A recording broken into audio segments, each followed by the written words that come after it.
Hi there, and thank you for joining me. My name is Dion de Bruin, and I'm from Constructum Online Learning.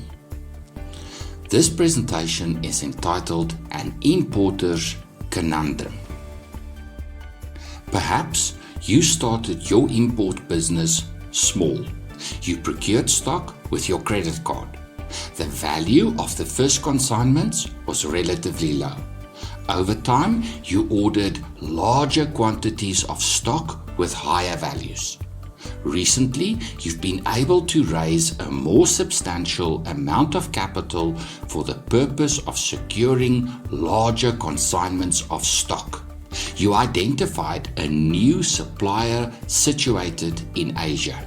You have an opportunity to secure stock at much reduced unit costs, which promises higher profits for your business.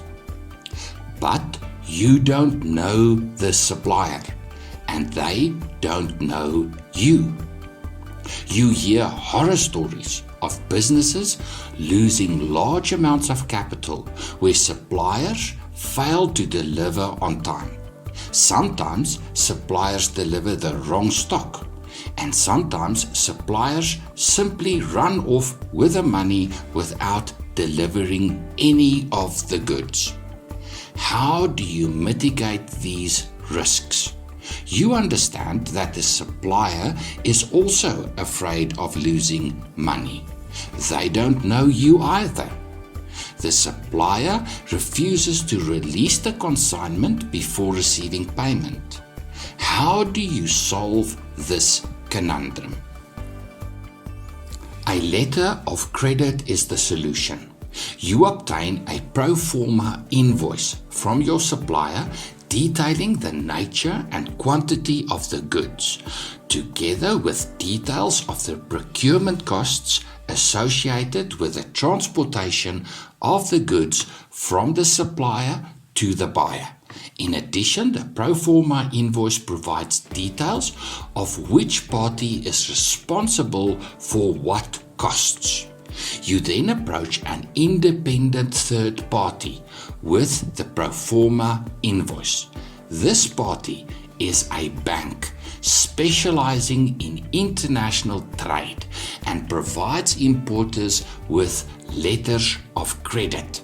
The letter of credit gives the supplier, the exporter, a guarantee of payment in the event of the buyer, the importer, that's you, failing to make payment for the goods. The letter of credit is based on the credibility of the buyer, that's you. So the bank investigates the buyer to confirm their identity and their credibility.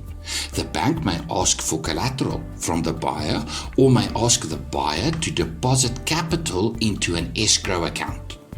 Based on the bank's investigations, the bank sends a letter of credit via the SWIFT banking system to the seller's bank, also called the beneficiary bank. The letter of credit details the terms and conditions which the buyer and seller agreed upon for the transaction, and what documentary proof the seller needs to provide before the buyer pays.